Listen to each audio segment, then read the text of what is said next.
এই ভূমিকম্প, ভূমিধস, এগুলো আমাদেরকে কি বার্তা দেয়? এই ব্যাপারে রাসূল করিম সাল্লাল্লাহু আলাইহি ওয়াসাল্লাম 14 থেকে 1500 বছর আগে কি করছেন? উম্মতকে সতর্ক করছেন যে যখন সমাজের মধ্যে অশ্লীলতা, বেহায়াপনা, পাপাচারের কাজ বা অন্যায়ের কাজ যখন প্রকাশ্যভাবে হবে,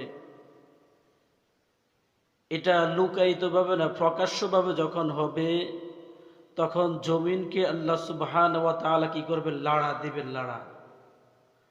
লাড়া এই জন্যই দিবেন, রাসূলের উম্মতকে সতর্ক করার জন্য আল্লাহ পাক জমিনকে কি করবেন? লাড়া দিবেন।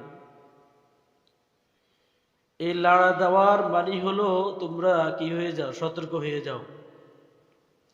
সতর্ক যদি না হও তাহলে কিন্তু সামনে ভয়াবহ কি আযাবের অপেক্ষা করো।